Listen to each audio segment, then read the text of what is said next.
Welcome back to Protect the Paint. This is Brian McCormick here alongside Pat Burns. Pat, what's going on? Hey, what's up, Brian? Hello, everyone. It's pouring rain right now, but doing all right. How's it going? Good. I think you texted me right as it just like had like a huge cloud over us, and I'm like, oh my gosh, it looks like 9 p.m. already. So Yeah, yeah, not fun weather here, at least in Philly, Pat. It's either been 95 and rainy or just flat out 95.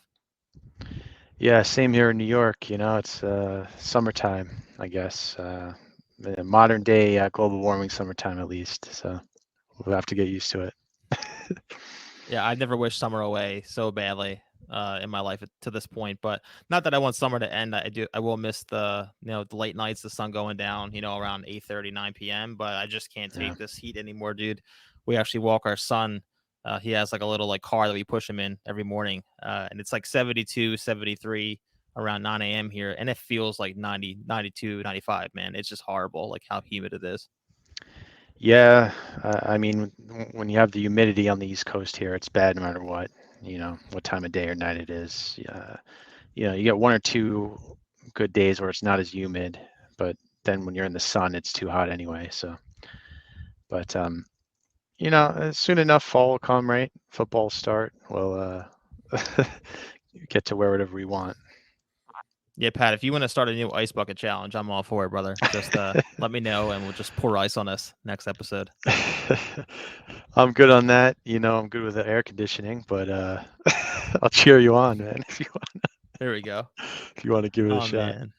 Let's dive into it though, Pat. So another week, Dame is still on the Blazers, Harden is still a Sixer, but we made the most of it, I think, this episode. And hopefully you guys enjoy it here. But we're gonna be start ramping this up, as soon as some action drops, and then pretty much, I mean, once October starts, it's gonna be nonstop, probably 2 or 3 episodes per week, just to give you listeners out there a little forecast. But Pat, let's talk about we were talking about before the episode started. We want to talk about Mhm. pretenders, contenders, people that are not there yet, teams we don't understand what they're doing either, right? There's definitely a handful.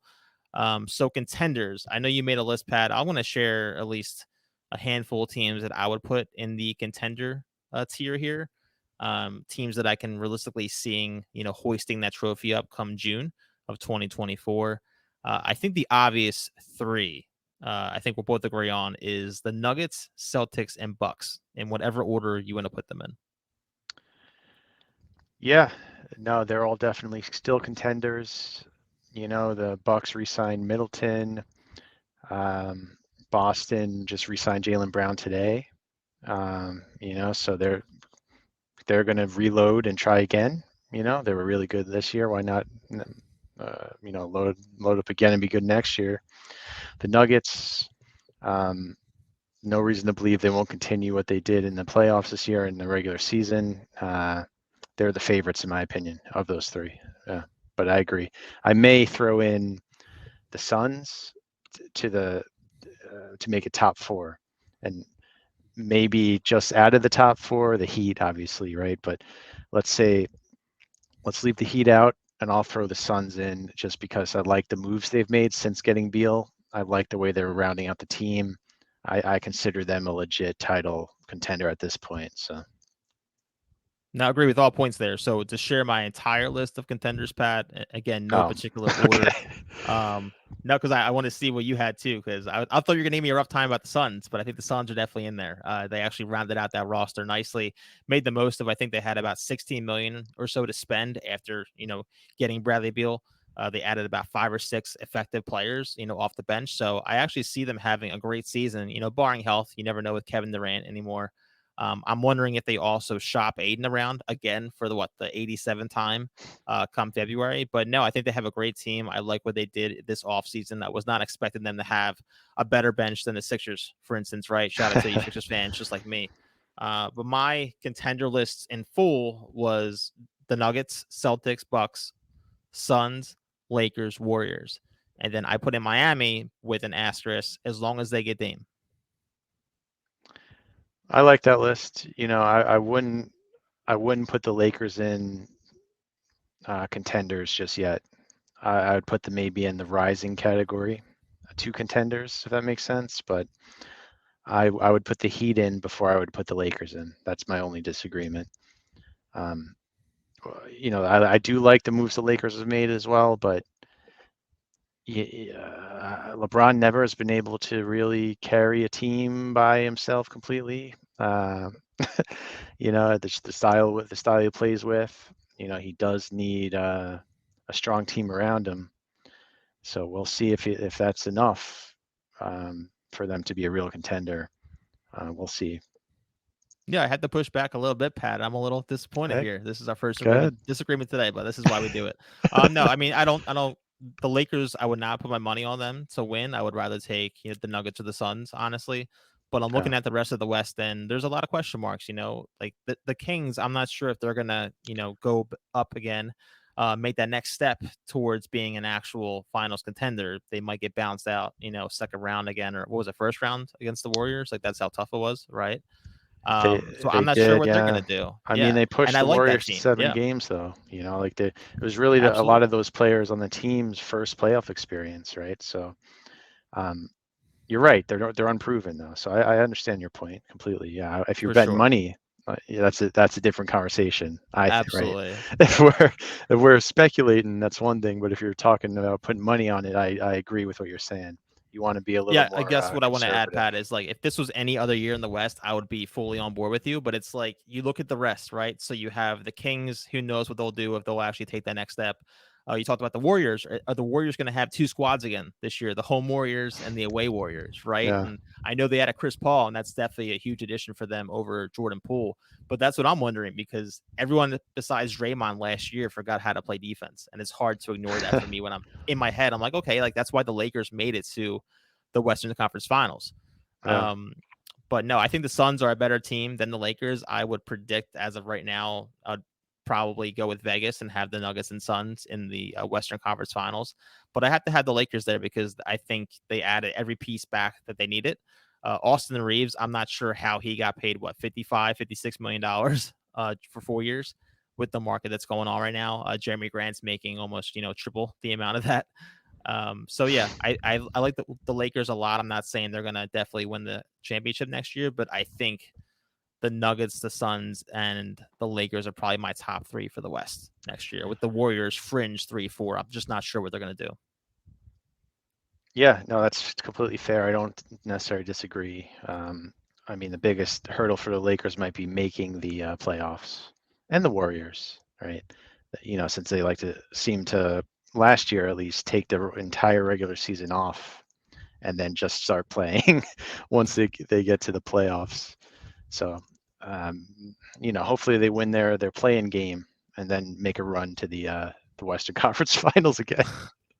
So yeah, I think the Lakers might be like a 4 or 5 seed as it stands, but I'm like I You said, would I'm think, curious to right? see. But Yeah, you know, for how much me, better like did with they really get than Sacramento, last year? Like they were well, they good added last year. everyone is what I'm saying though, So it's like if they could Yeah, make the Western Conference final last year, why not this year? Aside from maybe Phoenix taking their spot. totally. But No, I totally. I would agree. say I would say the Kings, but I hate that they added back Harrison Barnes. Like, he's not a terrible player. The Kings have a good team, but I don't know how much different they're going to be this year unless Fox scores like 40 a game, right? I think everyone else that they have is pretty much who, they are who they are. Yeah, no, the Kings are interesting. They're a well coached team. They're young. They have Sabonis and Fox are the two stars on the team. But they're not as well experienced or rounded out as the other teams we're talking about. So I understand why you're putting them lower. The only debate I would say is, if we're talking the Western Conference Finals, you could switch out the Warriors and Lakers. I think they're in very similar positions. Either team could make it there with the Suns, I think, or Nuggets. So Then that's a great way to put it. Like if I told you today that the Lakers were in first or they were in eighth, you'd probably believe both scenarios, right? Just like with the Warriors. yeah. So I think we agree here. Like the Nuggets and Suns are probably the cream of the crop out west, which is no Oh surprise. yeah. If you look at Vegas, they agree as well. I mean, in the East, pretty much the same as it's been for the last 2-3 seasons. Bucks and Celtics. I don't see unless Miami gets Dame, but Miami, I'm not sure if they're a shoe in if they get Dame. I'm not saying that they're not going to be a better team, and I know they beat the Bucks last year round one, but those guys, many of those guys that shot over 50% in that series, you have Caleb Martin, but you had Max Strus, Gabe Vincent. You're missing 2 out of those 3 guys now, right? So obviously, if you add Dame, he's a great 3-point shooter, but you have to have performances as a team. So I think Miami, if they get Dame, they're going to be really exciting. I would definitely put them in the contending tier, which I have, but I don't necessarily think they're going to be better than the Celtics and Bucks next season. Interesting. I mean, you really think the Bucks are going to be as good? I mean, I kind of, from what I'm seeing, I'm getting a little doubtful. They fired the coach, right? They're, I don't know. Yeah, I mean the Bucks. We'll put them in there. Well, I mean you have to until you see otherwise. But I would put the Heat above the Bucks for sure. They proved that they belong. What they did in the playoffs last year. They beat the top teams in the East. Even with Dame or not, they're still a contender. I think if they get him without giving up too much of their depth, they get a little better. I agree, and they'll have to play a little more of an offensive style game, which will be interesting to see. But who do you think? Like, say we do go Bucks and Heat, right? Who do you think? What team is next after that in the East, right? The Or what? Celtics is easy for me. Celtics. Yeah, I kind of subconsciously left them out because I don't like them very much. But yeah, the Celtics are obviously at the top. For me in the East, there's those top but three, and then there's who's everyone four else. then? Who's four then in the East? 4 is up for grabs. I just lump This that, is an interesting convo. Yeah. Bucks, Celtics, Heat, and it's everyone else that doesn't quite have enough. 2 of those teams that we root for, I have them in the pretenders category. Not that I think they're a horrible team by any means, but they're not there yet, in my opinion. And I don't think they're going to be there yet next season, barring any sort of crazy trade. So in my pretenders in the West, I have the Clippers and I have the Kings. And then in the East, I have the Sixers with or without Harden, and I have the Knicks. Yeah, no, I agree with one of those two teams being pretenders in the East. Give me your Knicks argument here? I mean, we're talking about winning a championship, I guess, right? So I wouldn't call them pretenders for winning a championship. I would say maybe they're going to advance even further towards becoming a contender, right? This year, I think they're going to be better this year than they were last year. And last year they won the first round, right? They had a very competitive series against Miami, who ended up making the finals, right? I would say that the Knicks are the third best team in the East. I would put Milwaukee below them, right? Reason for that is the culture that has been built there. Jaylen Brunson is a legitimate leader and superstar on the team. They signed DiVincenzo, played his ass. I don't know if we could say ass on the Spotify, but We can. Go ahead. Go for it. played his Say it all ass you want. off Yeah. on on Golden State last year, right? A really solid defender, a great 3-point shooter, deep 3-point shooter, just another tool, I like the team that they have. Randall, if Randall can figure it out in the playoffs, I think they are contenders. That's the missing piece. But he hasn't shown it yet, but I think it's certainly possible for him to play like he does all year at the end of the year. Why not? So that's my argument for the Knicks. The Sixers, I agree with you. I don't like that situation at all. It's becoming toxic. I mean, the minute you got Harden, you knew eventually it was going to become toxic on some way, shape, or form. Unfortunately, you have a new coach also. Like, I'd be interested to find out like how often when a team changes coaches, like how often if they've ever won a championship, right, the next year. Like if a team completely changes coaches, like I think that happened with Steve Kerr and Golden State, right? But Right. Mark Jackson, he got fired for other reasons, not because, but he coached the hell out of that team and built a championship team. And then Steve Kerr came in and sat on the bench and watched them win, basically, right? That's not what's happening in Philadelphia. The team's falling apart. They have an MVP and Embiid, right? But the team around him, like you said earlier, not very deep. The bench is not looking great. Like they need to kind of rebuild and reset. So There's talk about Embiid, people speculating at least Embiid might ask out.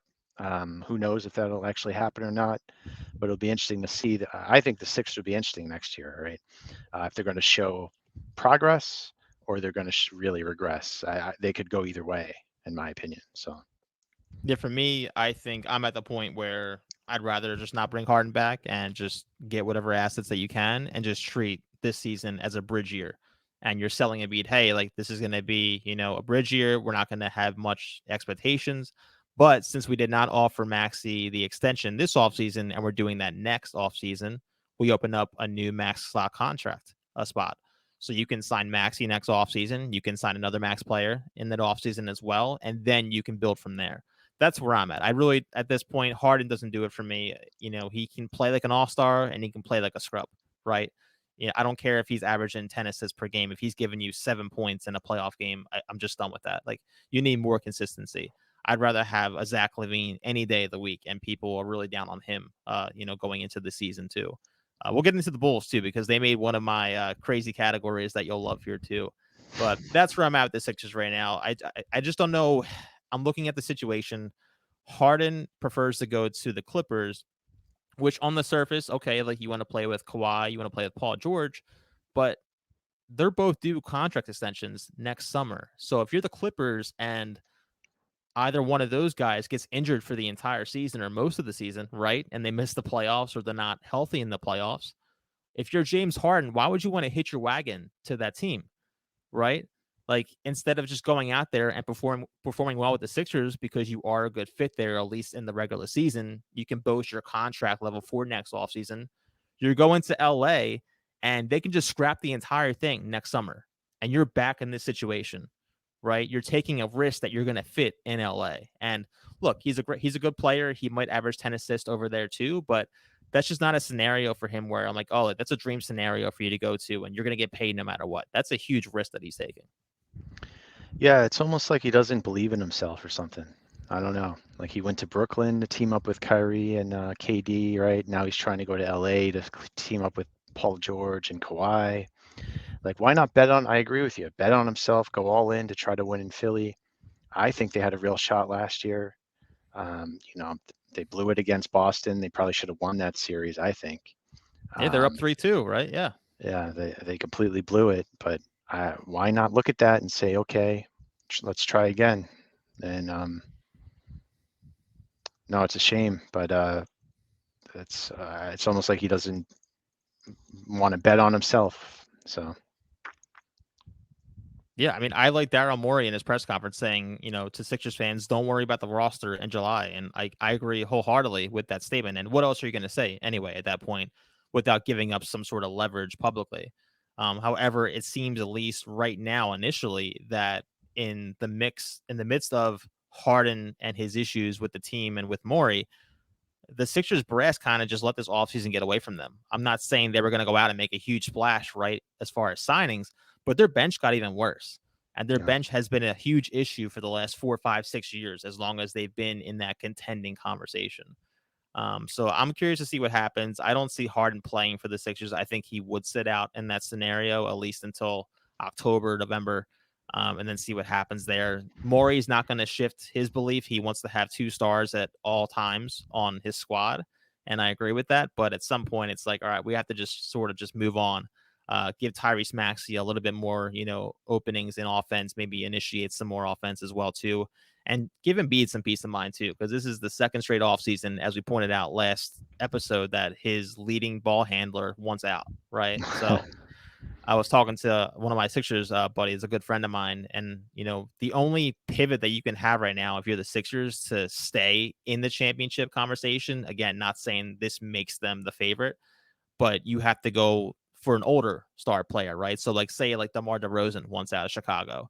Chicago takes Harden for a year and then they rebuild after whatever assets Philly can give them. That's the only move I think, at least for what I'm thinking right now, where that would make sense. But again, we're here now. I know we spent a lot of time on this, but Ben Simmons didn't want to play. You pivoted with Harden. That's the only card that you can have, and it was a great card because it kept them as a contender. But right now, it's like you either trade for DeRozan or someone in that ballpark, or you just trade Harden to LA and take your chips to next offseason. Yeah, the process, is it going to succeed or fail, right? The process did not account for variables, I think, of Ben Simmons' mental state and James Harden's confidence were variables that the process didn't account for. Also, Doc Rivers being a crappy coach, and so if you everything on paper looked great, but it's not worked out so far. So let's see what they're going to do next.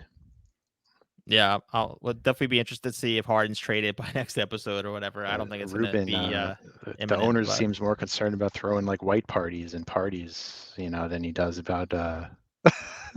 I have no issue with that. It's Maury's. This is Maury's, job right now, right? To see what he can That's get. true. So That's true. yeah, I mean, like I said, the Sixers were dealt a huge, hand here with this. So like again, Oh Ben yeah, Simmons they're in a decides he bad doesn't want to spot. play.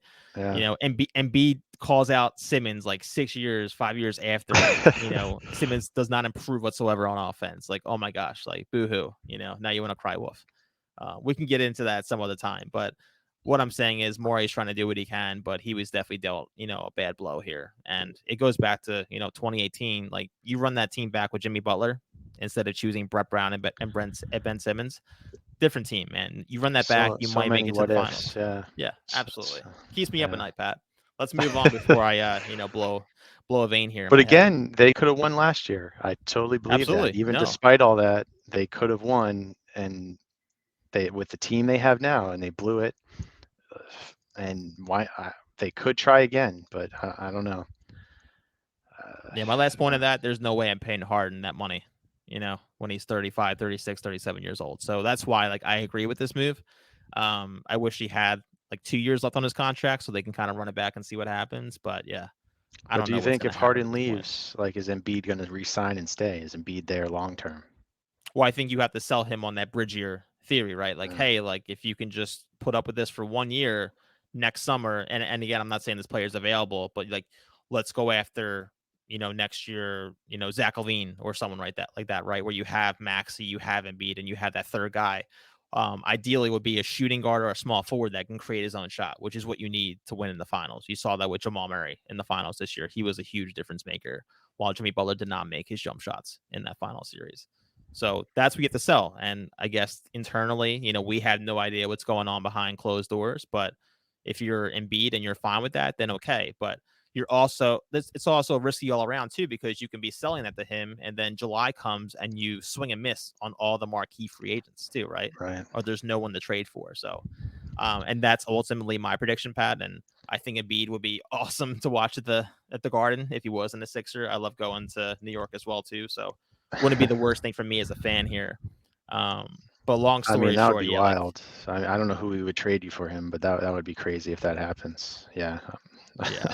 I mean, to sum all this up so we can move on here, if they don't sign or trade for a marquee all-star by this time next year, then Embiid's probably, going to request out, and I can't blame him. Yeah. No, I agree.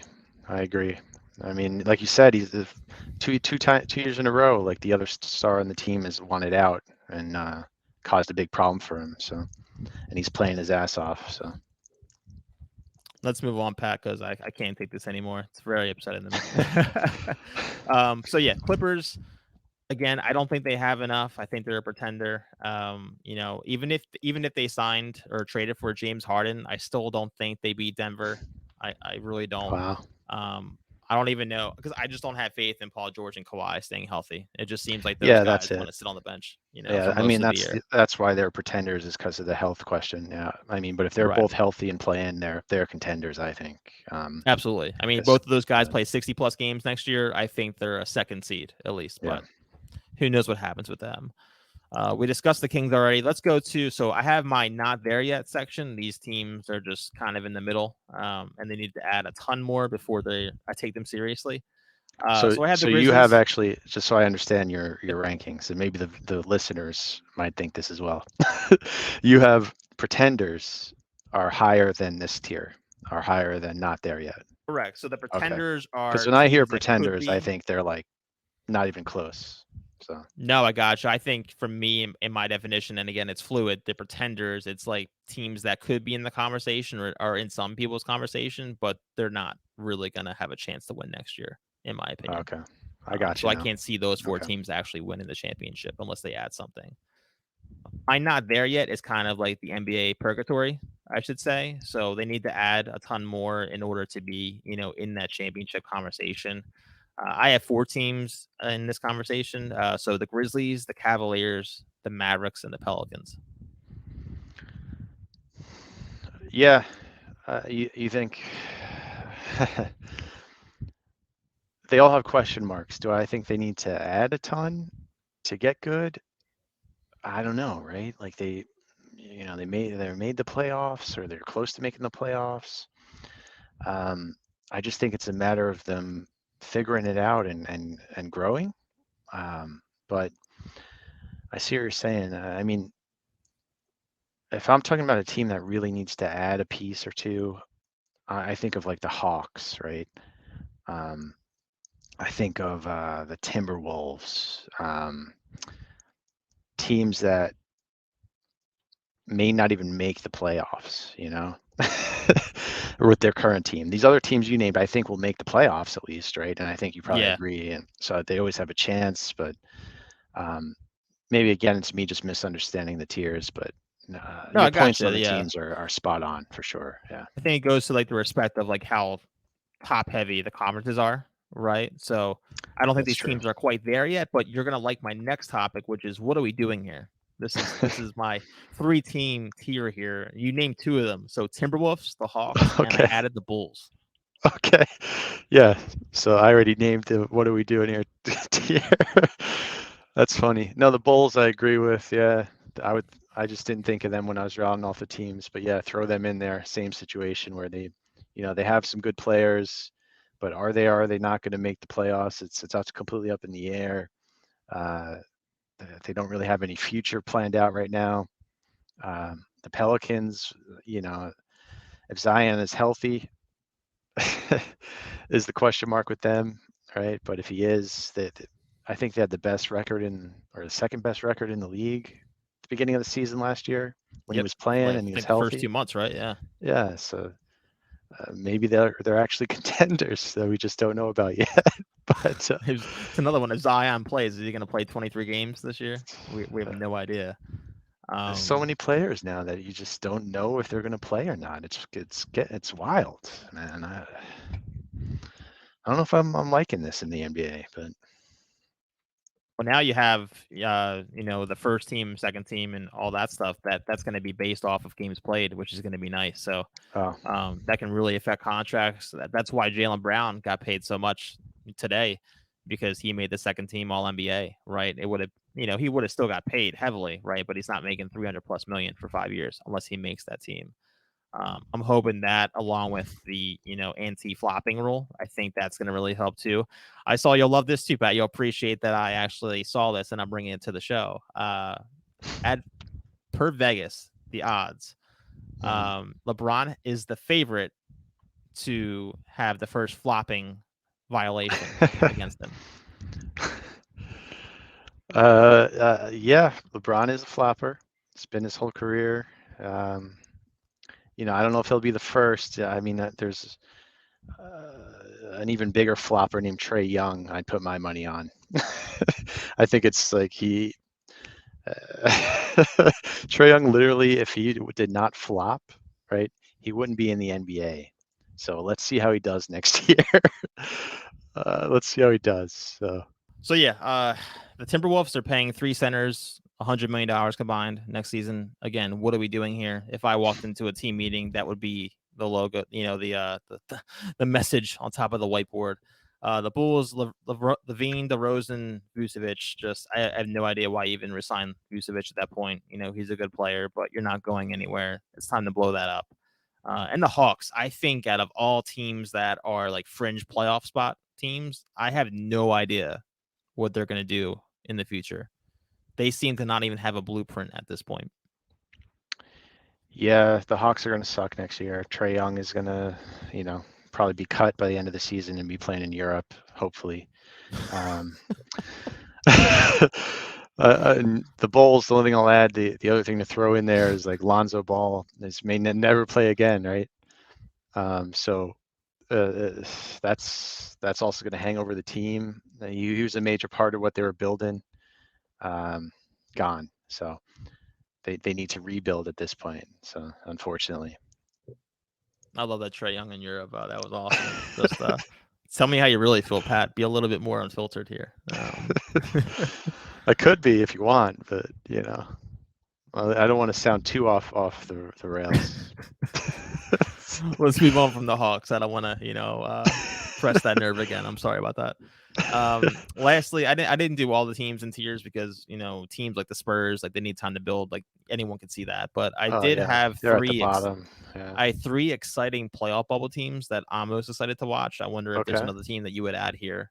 But Okay. for me, number one, the Jazz. I like what they're doing there. I've been a big fan of them in the previous pods too. They have a great structure over there. It seems like they have the team chemistry too, good leadership.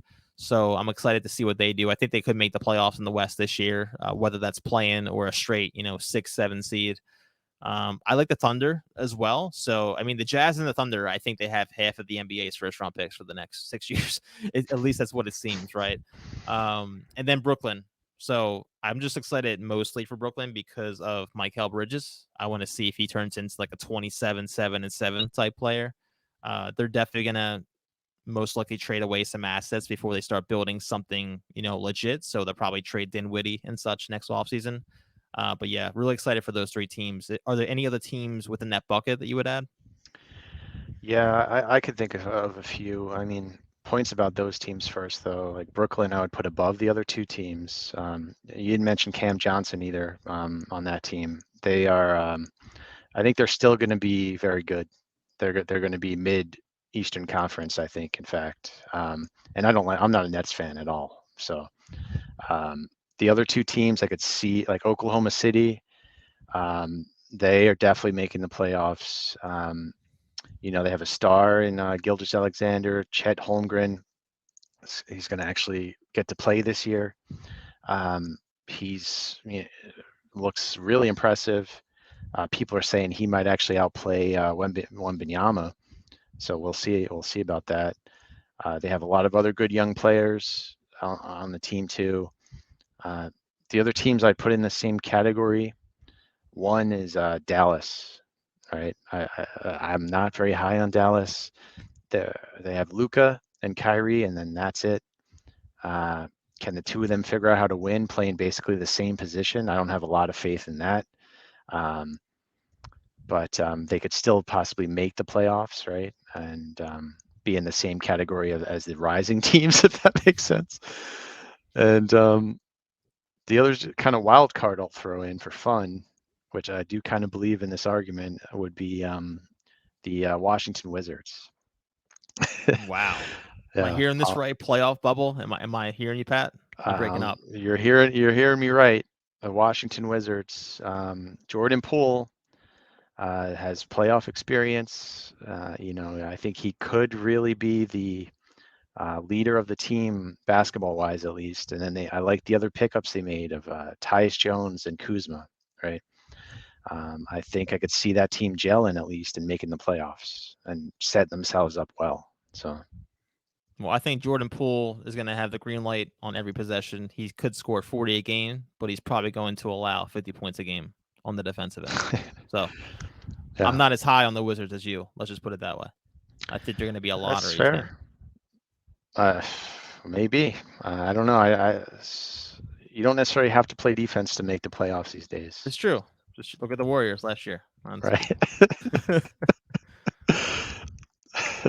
But yeah, I mean, just lastly, I brought them up already, but really excited to watch the Spurs next season out of arguably the bottom 8 teams next year. I don't think it's even close. Like, if you're trying to label these teams as NBA League Pass teams, like teams you're turning that on for late at night, the Spurs are number one all day, and it's obvious with Victor. Yeah. I mean, low tier teams, Spurs, in terms of wanting to watch, Spurs give me the most reason. But, I'm still kind of interested in some of the young teams at the bottom of the league to see, like, if they do start to show progress, and like Detroit with Cade Cunningham, I think they might be the worst team in the league right now, but they are in Jaden Ivey, right? Like they have young talent. Why can't I mean? They can at least be exciting to watch, like Charlotte, right? With LaMelo Ball, what are they going to do? Yeah, Brandon he Miller, can go to top Europe 2 with pick, Trey right? Young for all I care. I mean, I think he's better than Trey Young personally, but yeah, Brandon Miller, is he going to be good or not? Who knows? Indiana, they're building out a base of a team, right? I'd watch them. The Orlando Magic, I'd watch them. Paolo Banchero and the Wagner, brothers on that team. Like, I actually have a bold Orlando Magic take. I think they make the playoffs next season. oh, okay, wow. I mean, I like their so they're pieces your there. Wizards then. Okay. Well, they at least have a squad, but yeah, we'll see what happens. I don't Do know. they? I mean, they have young Yeah, talent. They young have young talent. Yeah, unproven squad. they The can make a Wizards push and actually then have play it. like some more proven players on their team. I don't even That's know if all I'm saying. Washington realizes they have a team there, man. Like if you live in Washington right now, like 30-year-old, I'm not sure you even know who the Wizards are. I'm just putting that out there. I mean, all three of those players I named have been in the playoffs, right? Before, right? Tyus They have, Jones, but Kuzma. who else outside of them is going to play well though? Like they're probably going to blow it up even more before they start building, right? So I love Kuzma, I love Tyus Jones, and I love Poole, but aside from that, they don't have a big man down there, a true big man, So I don't see them winning Right. more than. I wonder what their Vegas line is. I have to look at that. I don't see them winning more than 25 games next season. They'll probably be right around that. Yeah. I mean, who knows? But I'm probably completely wrong. But if I'm right, I'll look good. So. Well, I'm looking forward to all regular season. If they win, you're gonna send me a text, be like, "Hey, No, see I'm not. that? See that? You know you will. No, come on, you know you will." I mean, Um, if they make the playoffs, I'll be sending you a text. But I'm not answering. Like, you're off the pot if they make the playoffs. I gotta have someone else. I can't live up to that embarrassment every day. So I'm on record right now. Like if they made the playoffs next season, Pat, you're not on the pot anymore. what do you mean? I mean, if anything, you shouldn't be on. If I'm the right one, you're going to take me off because I was right? Exactly. That's what I'm saying. Oh, Moving okay. on. Moving on. But no, I like that you brought up those other teams too. So Brandon Miller, really exciting to watch. Just to add one more team to that bucket, I'd say Portland. As soon as they get rid of Dame, like Scoot seems like the real deal. I'm Yeah. really excited for NBA League Pass next season. I gotta say, like that 10:30 slate is gonna be awesome on the East Coast. Yeah, I mean, I'm not staying up to watch Portland, but I'll let you. I'll ask you the next day how they did. So Well, I'll have a second little one by Christmas time, dude. So I'll be up all night. I'll fill you in every morning. But that's I'm looking true. forward Yeah. to giving this new baby a bottle, and then you have Victor Wembanyama around 9 o'clock, 9:30, and then Scoot to tuck you in. Great NBA League Pass season, I'm telling you.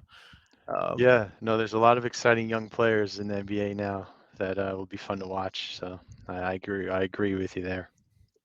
Let's shift to potential trades and just other news of today, really quick before we log off here. Donovan Mitchell. So I brought this up to you, Pat, too. I found it interesting. So there was a report today that a lot of the insiders do not see Donovan Mitchell re-signing in Cleveland, that at some point they're going to have to decide whether they think they can make him fall in love with the team in the city or trade him. And there was even one league rep that said that they would probably trade him right now if it was their decision, while you have some leverage. He has 2 years left on his contract. What do you make of all that? I know he's been tied to the Knicks as well, Pat. I know you would love him in orange and blue, but what do you see happening for Donovan Mitchell? Do you think he actually resigns, or he's most likely going somewhere else in 2 years?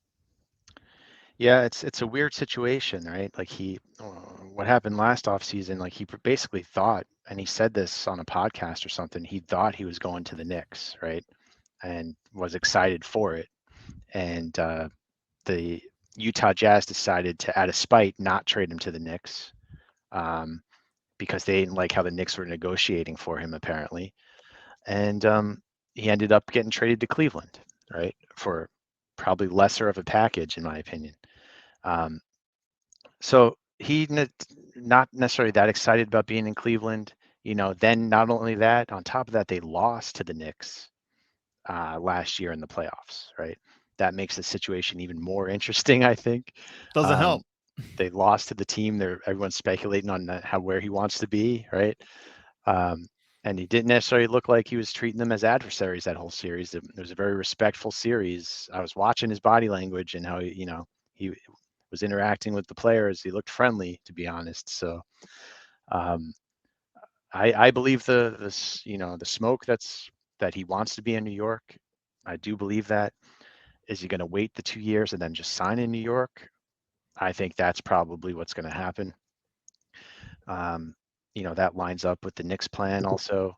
I don't think the Knicks want to give up some of their young players for him if they think they're going to get him in 2 years. Like they're happy with the team they have now, and they'll wait for 2 years. So uh, pressure's on Cleveland. If they want to rebuild and get rid of him, the pressure would be on them to facilitate that trade, I think, because I do see an argument why he would not want to re-sign there. I mean, if they make the playoffs again and they make a real run next year, then that maybe changes things. But he's been there already too, right? He made real decent runs with Utah, right? And kind of, he wants to be, I bet by now, in a situation where he really has a solid team around him. And the Knicks, as crazy as this is for me to say or anyone to say, is they're building a real culture and certain type of players on the team, and really kind of just moving slowly towards winning. Each year they're making a jump. So I'm excited to see how they do next year. If they start, being in that top tier, like we talked about at the beginning, if they do live up to what I said, being the third best team in the East, let's say, maybe that makes it more enticing for him, right, to join that team. And then I could see him really facilitating and forcing a trade. And that would be interesting to see if the Knicks even want to do it. But I believe the smoke, and yeah, he's just not the type of player that's on going to post anything on social media or kind of start the conspiracy theories himself. So we Yeah, don't I agree really with all know those for sure. points.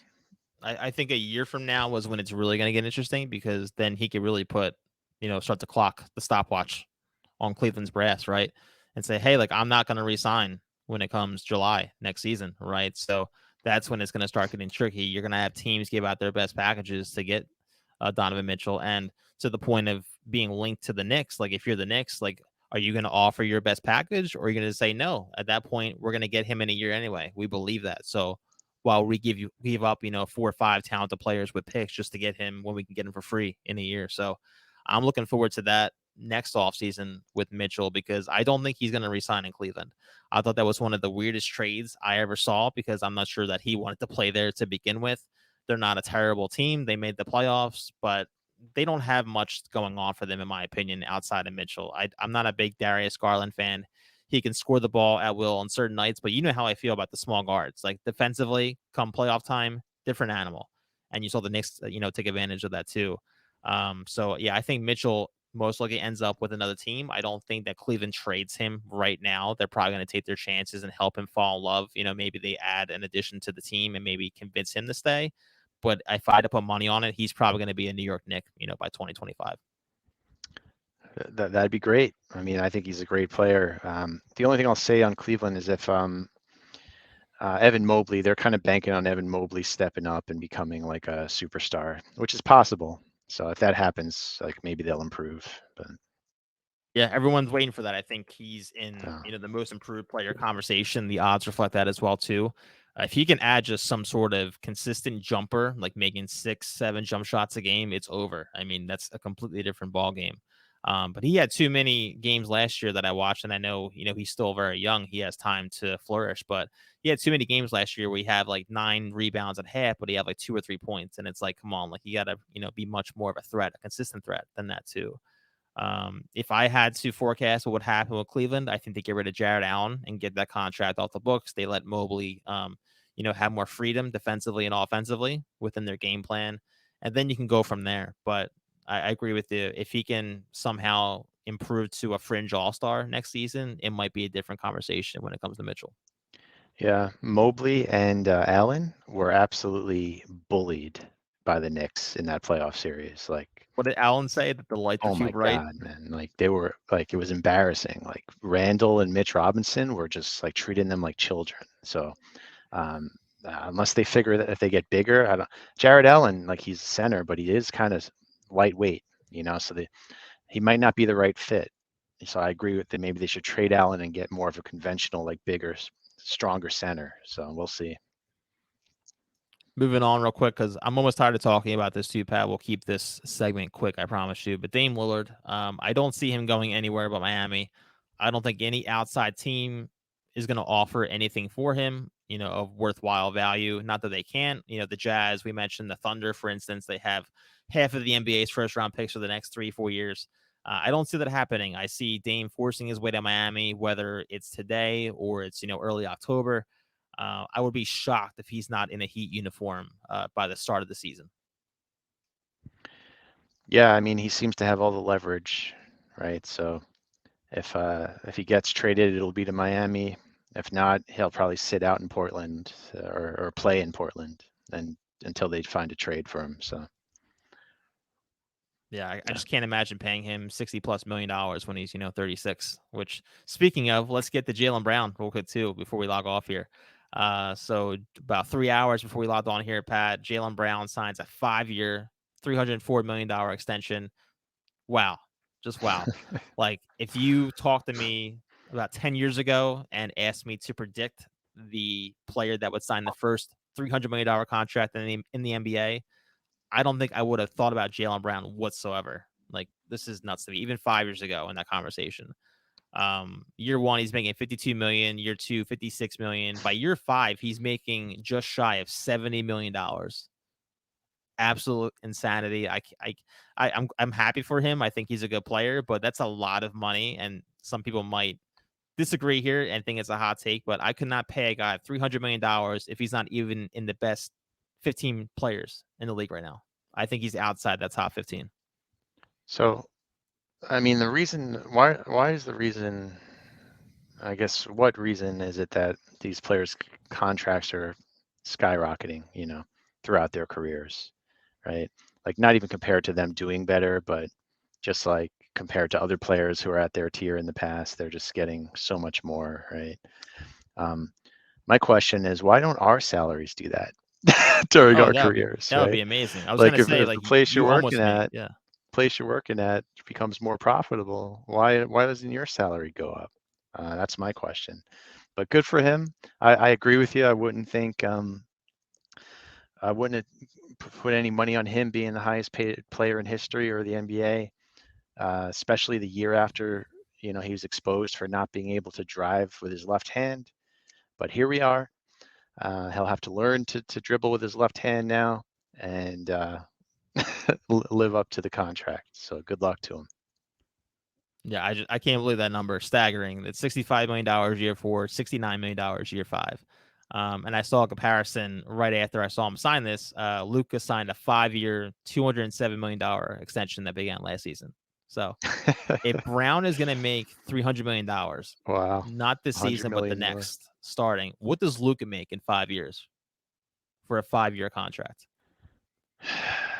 Over 4, right? Like, that's not obscene. How old by is any he in accounts. 5 years? Is he about as old as Jaylen Brown is now? Yeah, Probably, like right? 28 or so, right? Yeah. If my math's correct, yeah. Guess we'll see.